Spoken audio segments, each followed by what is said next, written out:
Hello everyone नमस्कार। आज मु गोटे प्रोडक्ट आपण मानक सहित शेयर करी। सबु लेडीज को मानक पई एई प्रोडक्ट निहाती नेसेसरी। आपण मानकर कॉस्मेटिक को पूरा से साइती की रखिबो। घरे थिला बेले कॉस्मेटिक सब को आड़े साड़े रखी दउचंती कि ट्रैवल कला बेले बैग रे कैरी करी नेला बेले को गोटे खोजिले आ गोटे मिलुची कि ये सबुठी आपण को हेल्पफुली करिवो।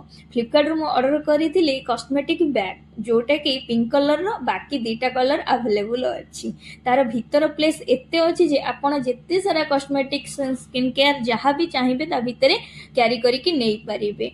टोनर सेरम मॉइस्चराइजर लूमी cream compact powder foundation eye shadow eyeliner eyebrow mascara lipstick lip balm आम भाया विवाहित लोकों सिंदूर ब्लश हाइलाइटर सेटिंग स्प्रे जहाँ चाहिए आपण रखिपारे। मु तो ढेर सारा भितर जिनस रखिला पर भी आहुरी किछि जगह मो पई बळी पड़ीथिला।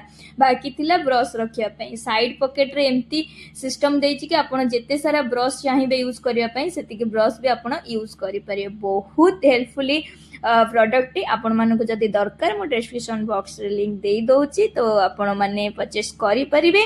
आ वीडियो ती भल लगी निश्चित भाव में शेयर करेंगे कमेंट करेंगे। आ जो मैंने फेसबुक इंस्टा देखुं लिंक बोली कमेंट करंतु। Thank you for watching bye.